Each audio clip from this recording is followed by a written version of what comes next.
Hello, everyone, and welcome to tonight's edition of Literary Nights with Unsolicited Press. We have two fabulous readers tonight, Elizabeth Jager and Liz Killebrew. Please excuse me, I have a virus in my throat and I am losing my voice, so I'm going to try to talk as little as possible. But before we begin, I want you to remind you to hit the like button, the follow button, subscribe, and you can ask any questions or make any comments in real time from wherever you're watching, and we will be able to see them. So please go ahead and do that, and then Elizabeth and Liz will respond. So I'm going to try to talk as little as possible after this intro, and I'm going to turn it over to the ladies. Please tell us about your books and do your readings. Thank you.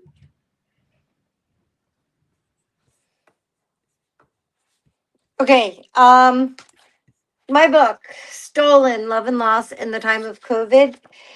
I wrote this, it was a blog that I started coincidentally, like the first day of lockdown during the pandemic. It was supposed to be just something fun to do, but on day 12, my dad was hospitalized. And after that, it was just a steady decline. So, what was supposed to be something light and fun to look back on ended up being a record of my grief, essentially, because my dad did die. I am going to read an excerpt. It's actually my favorite chapter. I wrote it the week after my dad died. And with the political climate, what it is, with an administration that's just lying to us, I want to revisit the initial lies because, in some ways, I feel COVID was a prelude to everything. And we were warned about lies and the deaths that would occur back in 2020. So here goes. Daddy died a week ago. I still can't wrap my head around how quickly the virus came and stole him from us. But it didn't come from nowhere. Generally, I pride myself on being up to date with news, though lately it's too painful to watch or read. But obviously, I wasn't paying close enough attention earlier this year. I should have realized once the virus had spread beyond China, there we would be in danger. I should have been aware that traveling was not wise for my parents. I should have begged them not to go away, to cancel their trip, but I didn't. I didn't track the virus closely enough. I didn't arm myself with information that could have saved my dad. But even if I had followed things more closely, I know Dad. He wouldn't have listened. He would have argued that he'd be fine because he loved those cruises and would not have wanted to miss it. He wouldn't have believed that it could end so tragically.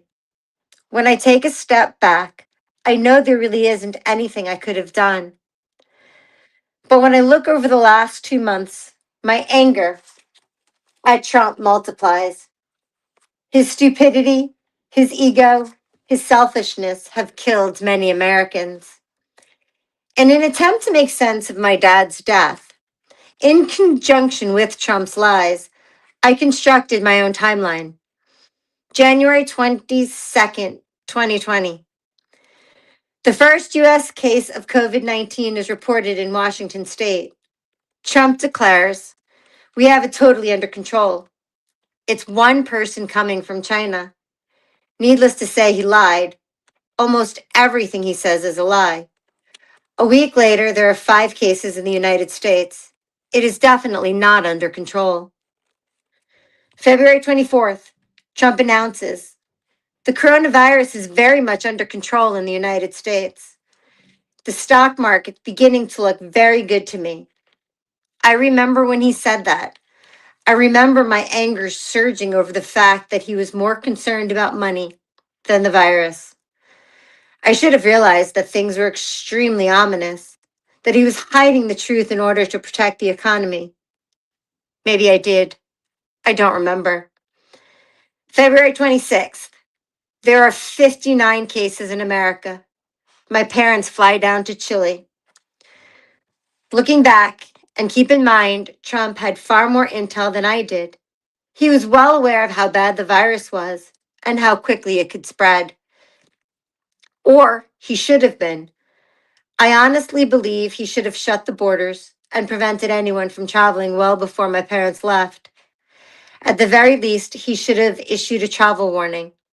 He could have kept them and others safe. But his comments 2 days earlier indicates that he didn't care about my parents. He didn't care about the health and safety of the Americans. He focused only on making money. He didn't want the economy to crash.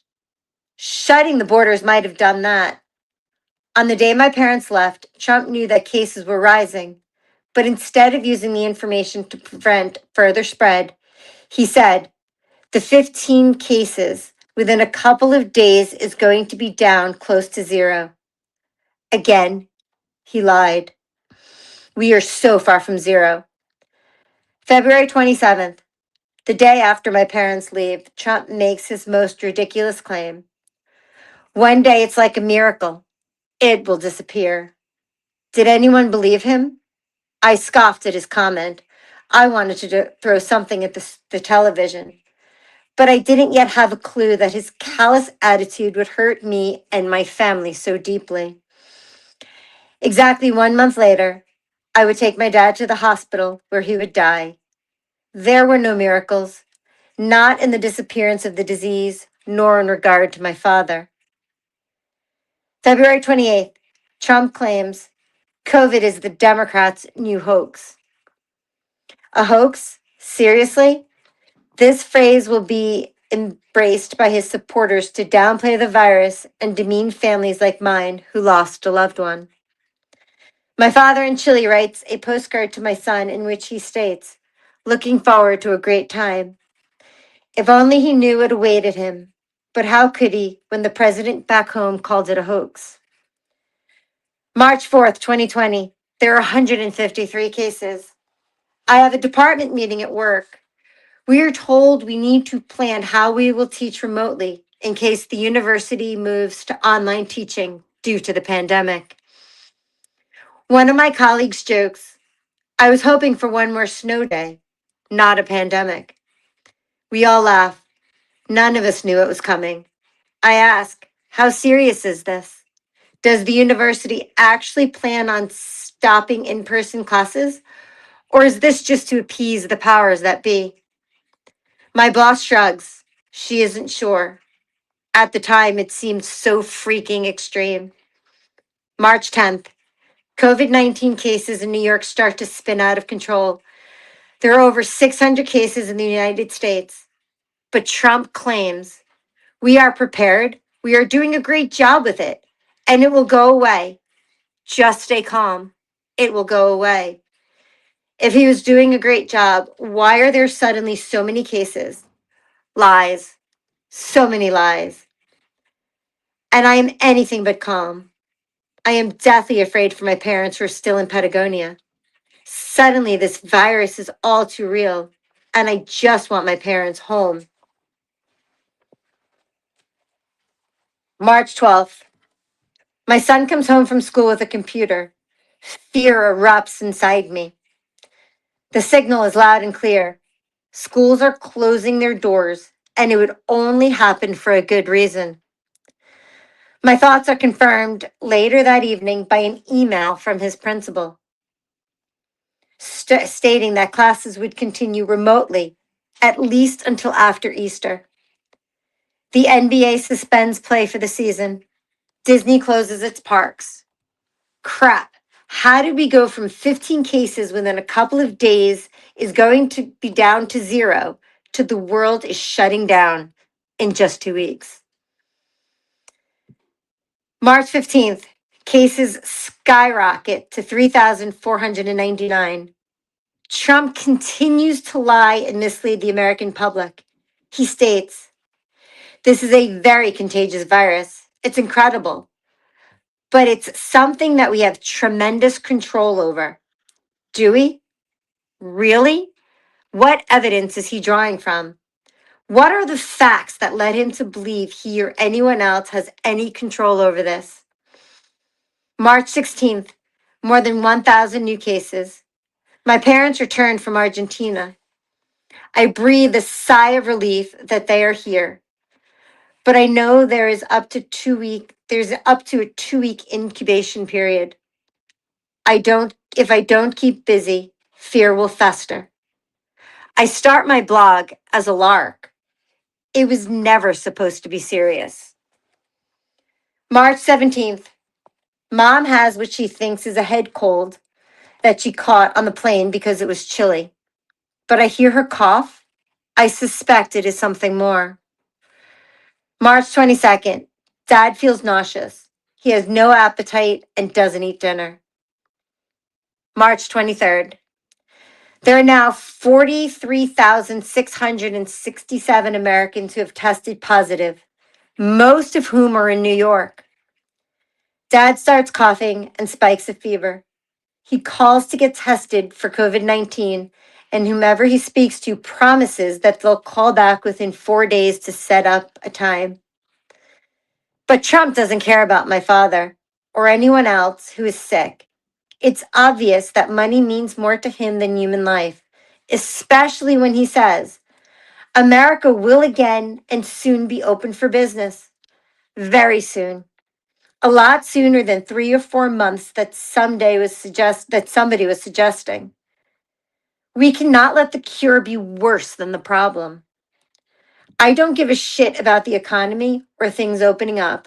I'm too busy racing to New York with Tylenol for Dad because I want him to get better. And I'm willing to do anything as long as he doesn't succumb to the virus. March 26th. In 3 days, the numbers nearly double. There are 83,836 infected Americans. I don't like the way Dad sounds. I suspect he isn't breathing well. He tells me not to worry, that he will be okay, that he doesn't need to go to the hospital. I have the first of many emotional breakdowns because I feel so helpless. Trump continues to piss me off. He says, I don't believe you need 40,000 or 30,000 ventilators. You know, you go into a hospital sometimes, they'll have 2 ventilators. And now all of a sudden they're saying, can we order 30,000 ventilators? Why does he refuse to listen to intelligent people, scientists and doctors, experts who know what's really going on in the world? March 27th, 2020. Confirmed cases reach 101,657, one of whom is my father. Mom calls me at 4:33 in the morning. I take Dad to the hospital and I never see him again. And since I don't want to end on a very, very depressing note, one of the things in the book that I started to do when my dad got sick was telling stories of him in happier times, things that made us all happy to remember. I taught my son how to read when he was 3. My students in Korea had been 2. I figured if I could teach them, why not teach my own son? I gave him a solid foundation in phonics and then taught him to read with flashcards and Dick and Jane. Very old school, but it worked. Far better, in my opinion, than some of these newer methods. After Dick and Jane, he graduated to The Elephant and Piggy books by Mo Willems. Oh, how he loved those books. And they were great because not only did they make reading fun, they also introduce kids to reading with emotion. One can read Elephant and Piggy one cannot read Piggy and Elephant without varying the intonation in their voice. It just is impossible. And no one read those books with more enthusiasm and excitement than Dad. Dad exaggerated every exclamation. No wonder my son enjoyed reading those books with his grandfather more than with anyone else. In the summer, he'd come out to the Matatuk house, and Mom and Dad would take him to the library. He'd grab a stack of the Elephant and Piggy books, and every night before bed, he and Dad would read together. Always My son took piggy's lines and dad took elephants. Sometimes my son would even act out Piggy's part, hopping or jumping on the bed. One year for Dad's birthday, because they loved reading those books together, my son made Dad a picture of Piggy and Elephant for a picture of Piggy and Elephant. For Elephant's ears, he traced his hands, adding a bit of himself to the craft as always. Above Elephant's head in a bubble that reads, "Piggy, what day is it?" The bubble above Piggy's head responds, "It's Grandpa's birthday." Daddy loved that picture. It might have been his favorite because, unlike the other works of art made by his grandson, he hung this one on his bedroom wall next to his bed. It's still there, and when I look at it, I can hear the two of them reading together.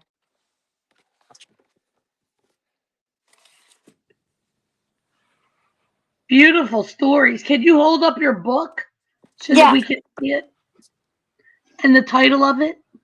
Stolen, Love and Loss in the Time of COVID. Beautiful title. All right, thank you so much. All right, Liz, on to your work. Please explain a little about your book. Yeah, thank you so much. So, I don't have my book yet. It's coming out on February 17th. It's called Cloistered. It's a surreal flash fiction collection, and most of it I wrote during the pandemic also. It was a very strange time for everybody, I think, obviously. And I was very isolated and had a lot of time to let my mind wander. And I found that routines that I used to do, like commuting, and I was no longer doing it, it would like seep into my consciousness. And I would start to have these dreams that I had never had before about all the things that I used to do, like going to an office or commuting. And, it's also a very interesting time to let your mind wander and just kind of like, I would go back into memories. I think a lot of people experience that too, just having more time to like dip back into the wealth of memories from a lifetime. And so all of this just kind of came together, and I just started writing just a little bit every afternoon. I would sit down by my window and look out, and I would just free write. And I started to write these little stories that were like Mobius strip plots almost. Some of them were things would start and they would look like they weren't going to turn back around, but then they would, but with a twist. Or I would slip between different perspectives of different characters and animals, because that was another thing about that pandemic time of isolation. It really made me take a longer look at my connection to the larger world and what I felt I was missing, being isolated from it. So anyway, that's kind of the ground where these stories came from. And I have two tonight. I'll start with Hunt. The man in the house nicks his smooth brown thigh with a razor blade. Snap, the blood pops out. Bright red at first, turning green in the oxygen. From the slit in his thigh, a tiger is born. It comes out whiskers first, smooth black nose, hot white fangs. It claws at his flesh, hind legs scrabbling for purchase on his femur. A deep ache, a tearing, a kick in his groin, and then with a roar, the tiger emerges, dripping green, leaps onto the floor, and the wound on his thigh is still throbbing and wet, but the adrenaline heat of relief dams up in his body like an ocean, and he is amazed. The tiger laps the blood off its fur, licks its chops, purrs. It is the size of a cub, but it is no cub. It is a full-grown miniature Bengal tiger. He forgets to pour alcohol on his cut, forgets the bandage, forgets the thrill. He feels lightheaded. He sees the gunslinger waiting on the other side of the window blinds, sees polished gunmetal through the slats, and the tiger in here. The air conditioner emits a fragrance of cotton candy. The cabinet television strokes its antenna, turns itself on. The tiger walks into the TV screen, onto a racetrack, and jumps on the backs of horses. Jockeys and thoroughbreds scream. There is a tumult of whips and hooves, but the tiger is unstoppable. He is a killing machine. The man in the house changes the channel. A Navajo medicine woman scatters pollen to the 4 directions. She plucks the legs off butterflies, braids them into her daughter's hair. The daughter is to be married to an important chieftain. The 2 women will have a hogan of their own, a place where the sun falls in the winter and the shade cools in the summer. Their wedding is at a monster truck rally. There is a demolition derby held in the couple's honor, a money dance, white dresses, and halibut shipped overnight from Alaska. The bed in their hogan is covered with bearskins. At night, they wear the bearskins and go into the mountains to drink ice house in the forest. They find small men living in holes under tree roots. The men tell them they are living in sin. The women laugh and pluck off their limbs one by one until only their heads are left. Then they eat the heads and spit out the teeth like blackberry seeds. The man in the house changes the channel. The tiger is adopted by the owner of a taco truck. He sleeps behind the warm stove all day and hunts for meat at night. Every morning, the owner makes tacos out of the leftover meat. They make a good team. The killer needs a good provider. He needs a place to dream. One day, a guru comes to the truck and buys dos tacos de papa, por favor.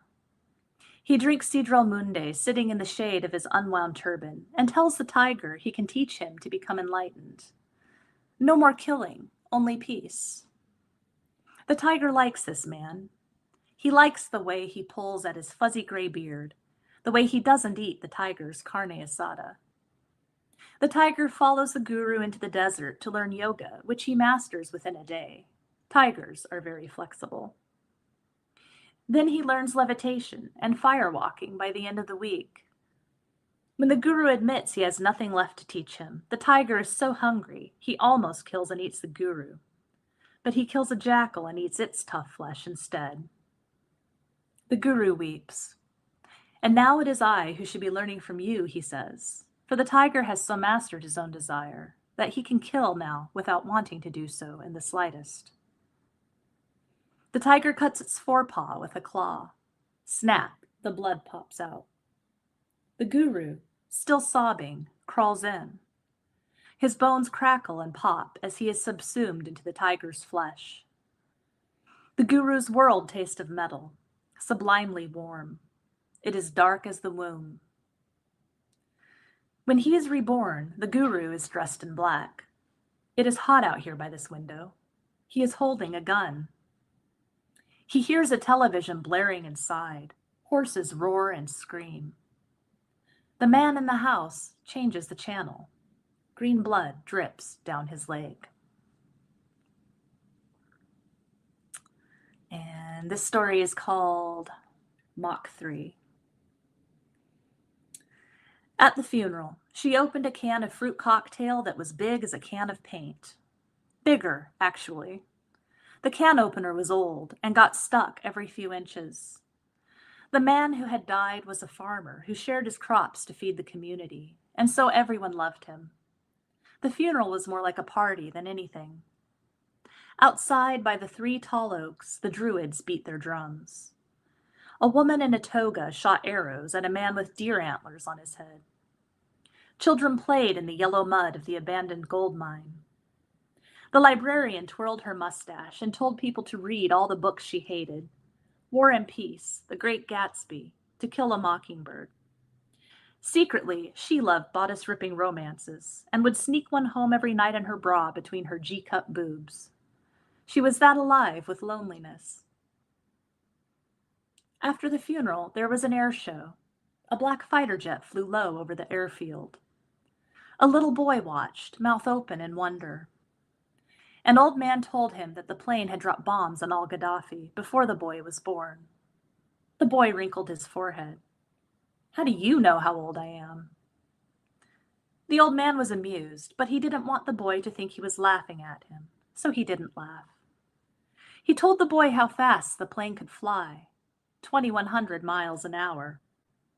He told the boy Al Gaddafi was a dictator, and that's why we dropped bombs on his country. He told the boy he'd been a flying ace during the Korean War, which was close enough to the truth. He told the boy he was proud to serve his country. The boy couldn't take his eyes off the plane. When he was younger, the boy's grandfather had died. The boy hadn't understood. He wanted to see his grandfather's body lying still in the coffin with tastefully painted lips. The coffin of burnished red wood that looked like a pirate's treasure chest. He was convinced his grandfather was preparing for a long voyage to a new house, perhaps sailing in a ship to an island, or rocketing into space to live on the moon. He hadn't understood the finality of death. As the fighter jet flew sleek and low, he felt that now he knew what death was. The woman at the funeral couldn't believe how many people had eaten the fruit cocktail. 106 ounces gone, just like that. People spooned extra syrup from the crystal bowl onto their plates, licking their fingers. She herself didn't like the stuff, didn't like the chalky squeak of the grapes or the overly sweetened cherries that hurt her teeth. She wanted to eat the bitter bark off trees, suck on crab apples, crush tart huckleberries between the roof of her mouth and her tongue. She went outside and grabbed a druid by the scruff of the neck and made him feed her green sorrel by the creek. She was that mad with hunger. Evening fell, and 3 deer came down to the creek to drink. 5 coyotes rose out of the darkness and nipped at their heels. The deer fled. The coyotes chased. The moon ran with them. Thank you. I'm inspired each time we have the readings because the readings are so wonderful. So both of you. So we're going to start our Q&A. And what inspired Elizabeth? You talked a little bit about what inspired your story. What inspired you to actually keep that calendar, or was that a function of the blog? That was a function of the blog. The week after my dad died, I was angry, I was sad, and I went back and I dealt with my anger and grief the way I deal with everything, doing research. So I actually went online and I Googled and I knew my parents' timeline, but I wanted to put it next to the Trump timeline. So I Googled all of that, the deaths, the quotes, all so that I could put it in one spot so that in hopes that I would publish and it would be there for future generations to see the lies that led up to the pandemic. No, I understand that because like you, I lost my mom to the pandemic. So she was 92.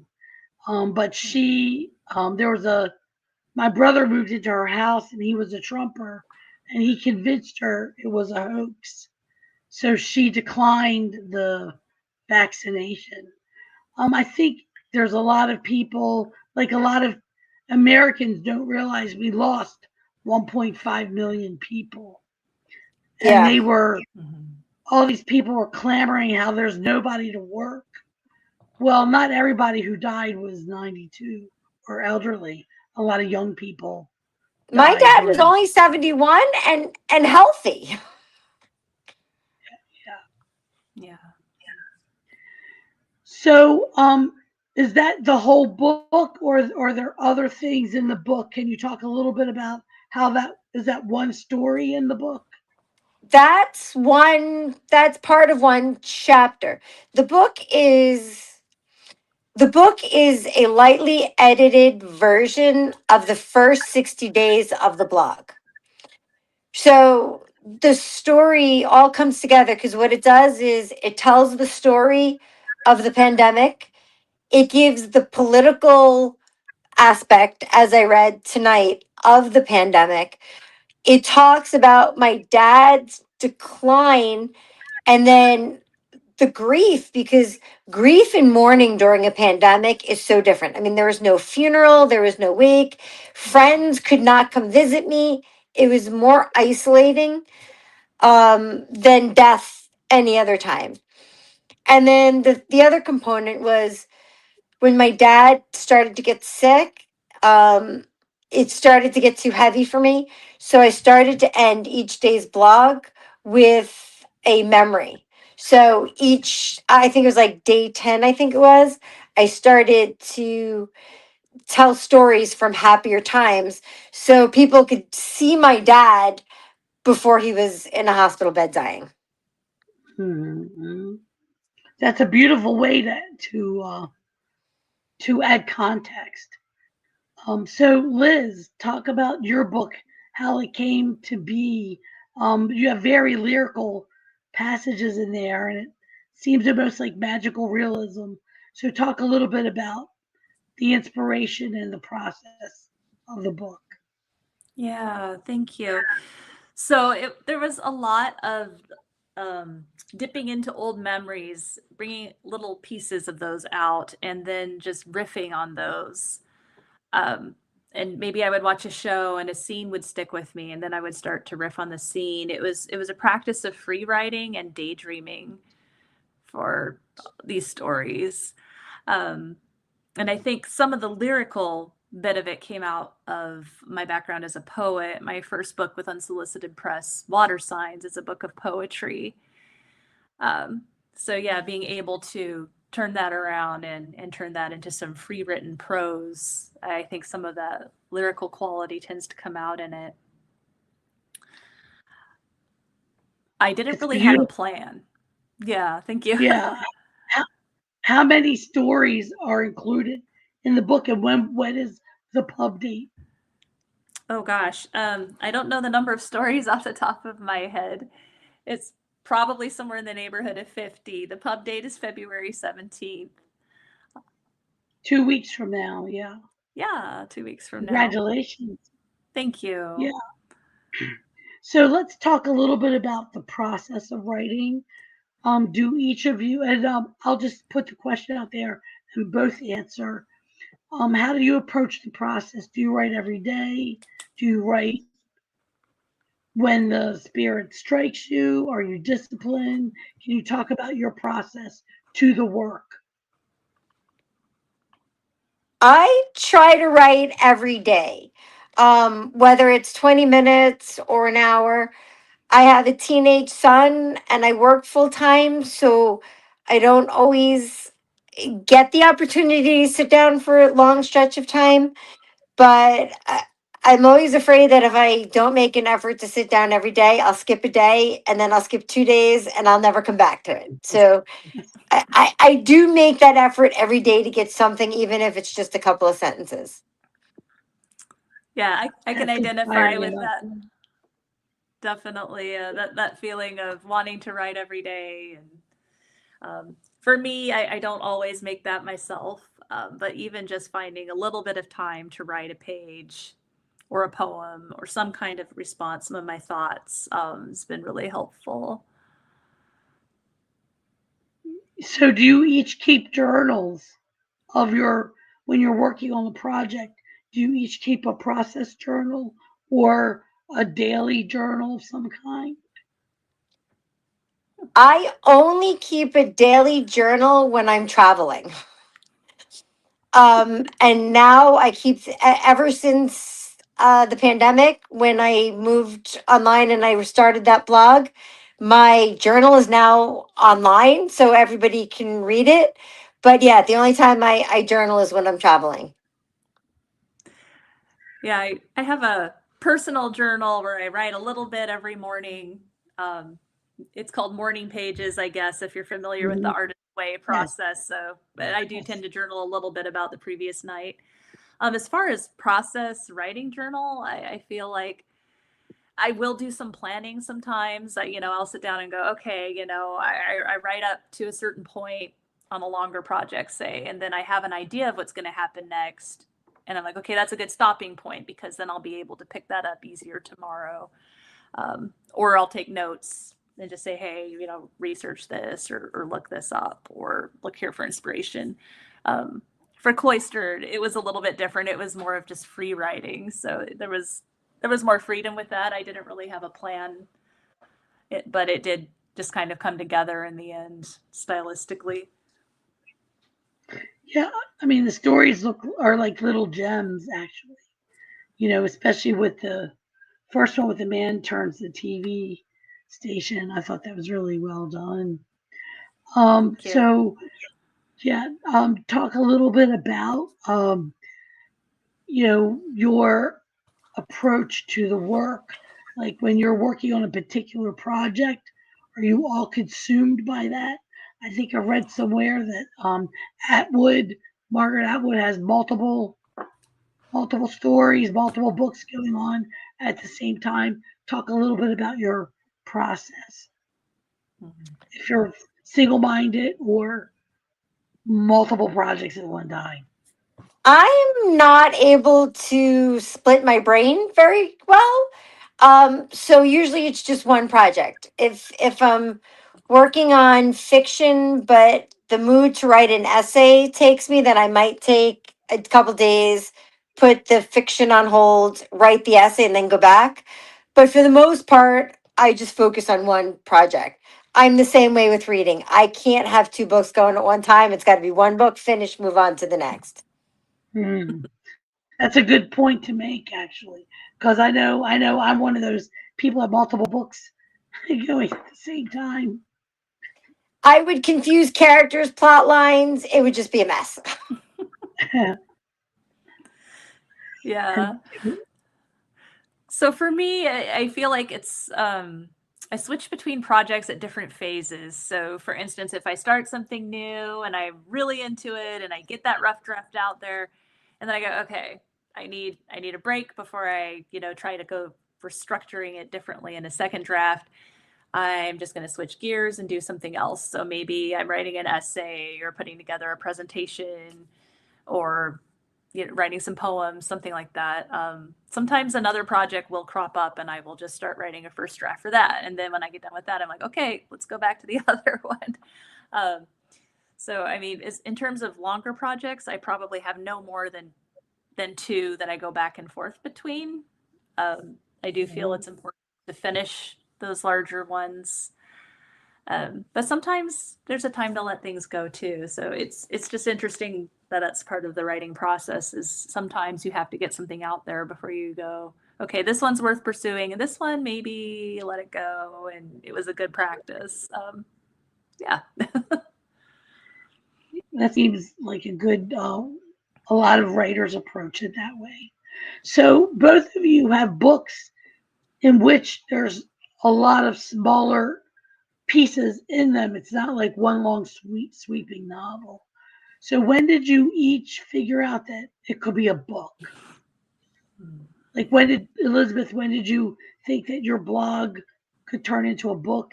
And Elizabeth, all those 50 stories, you know, linked in a one work. So whoever wants to go first. I don't know when, but it was definitely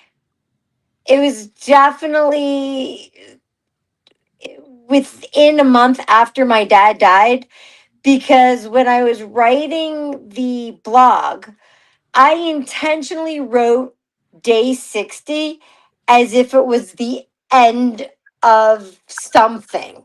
So in my head, at that point, I knew that I wanted to try to publish it as a book. And 60 days just seemed like the nice round number, the good place to stop. But I don't know exactly when I had that, oh, I'm going to shape this a little more like a book. And Liz, Yeah, I think I wasn't even sure that it was going to be a book at first. It was more of just a sitting down, a practice exercise, and just getting into it. But yeah, after I did that for about every day for about 3 months, and then looked back and looked at how long it was, I thought, well, maybe there is something here, because stylistically it felt like it belonged together. It was just an interesting season of writing. And did you shape it at all when you were at the end of that 3 months to get it into a book? What did you do to shape it? Yeah, so I, did some line editing, of course, and looked at the structure. Um, and I did rearrange some of the order. I tried to, open up with a story that was powerful and had a lot of movement.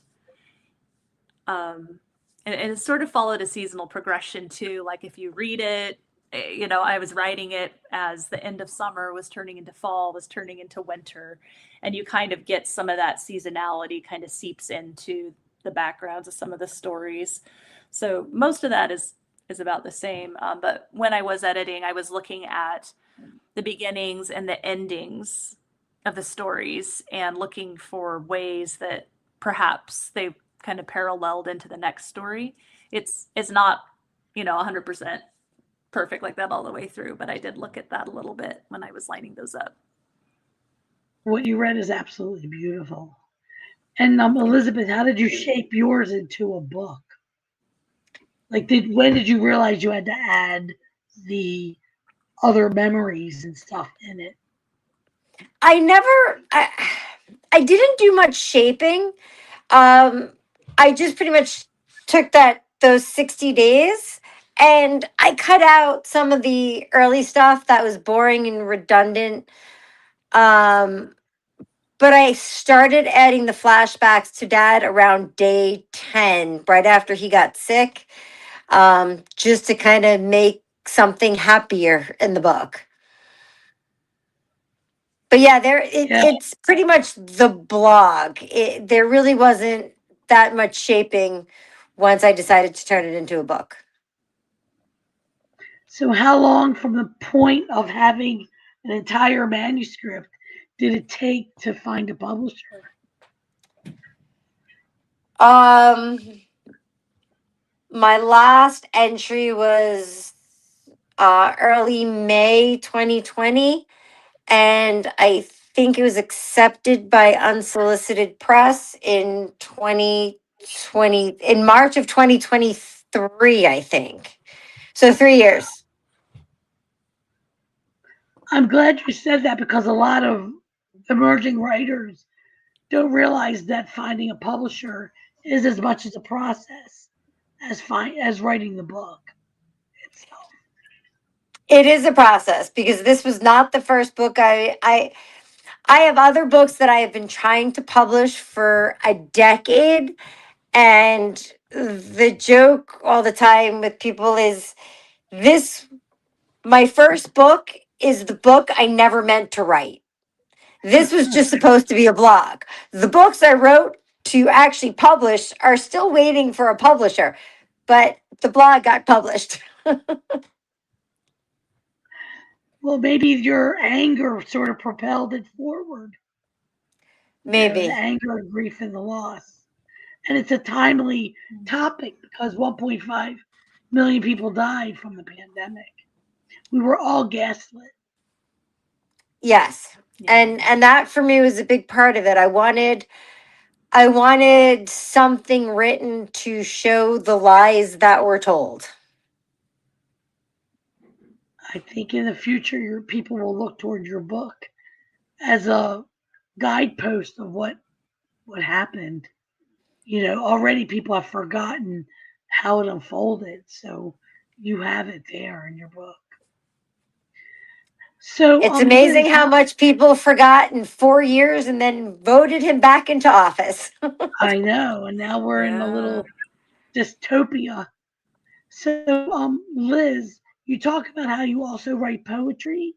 So, how do you Yeah. toggle back and forth between this? Because it sounds like a prose poem and the poetry. How do you manage, or do you consider it 50 stories of poetry?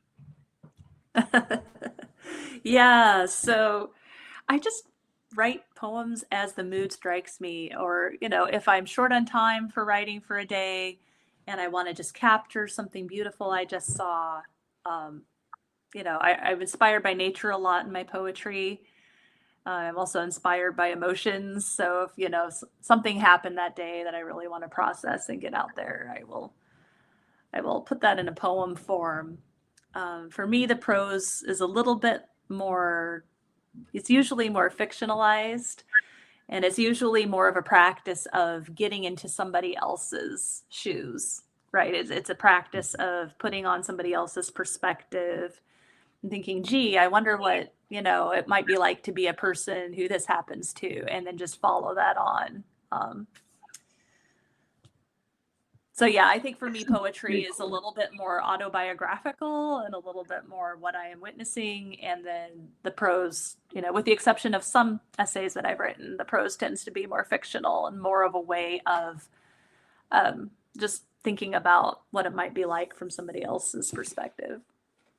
Well, it sounds very much like you dabble with magical realism.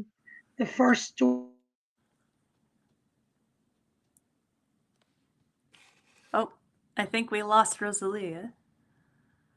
I was wondering if it was me, but I guess not. No, it's not. Well, Elizabeth, I just wanted to say I really loved the piece that you opened with the dates and the timelines. I felt that was a really powerful and impactful way to bear witness to what was going on. I mean, it was almost journalistic in its factual integrity, but then you had that personal impact in there, and that was just very powerful for me. Thank you. I have I have a background in history as well, historical research. So I drew on that a little bit with the writing. Oh, wow. Yeah, it really shows. And Sorry, I Yeah, it does. Go ahead. I really enjoy listening to you read. You have a poet's voice. Oh, thank you. So a lot of emerging or aspiring writers listen to our show. So our last question is, what do you want them to know about the writing life and about writing in general? If you're writing to get published or you're writing for fame and that's your motivation, don't keep writing. But if you enjoy writing for the pleasure of writing and it brings you joy, just the process of creating, then keep doing it and don't give up, even if you do ultimately want to publish. But if you don't have joy in the moment, then you're just going to have disappointments. Excellent, excellent advice. Liz? Yeah, so for me, it would be to read widely, read all kinds of different things. As a younger person, I loved to read, but I didn't really know how to read, and so that can be kind of a challenge, is finding stuff that's outside of what you would normally read. Library is usually a really good resource for that. Um, but yeah, just being able to soak in all these different kinds of writing, it'll really expand your mind. It'll expand the tools that are available to you when you start to write more of your own stuff, and you can experiment more and grow that way. Wonderful, wonderful advice. I hope the people who listen to this will take that both of those advices to heart, because writing, you need to do it for joy, and also you need to have tools in your toolbox in order to do it. So we're going to end a little early tonight because I'm struggling to speak, but I hope everyone will join us in 2 weeks for our next streamed readings. I think that is the 14th. I'm not sure. Whatever 2 weeks from from today is, and please share and like and subscribe. And thank you all for joining us this evening. Bye bye. Thank you. Thank you.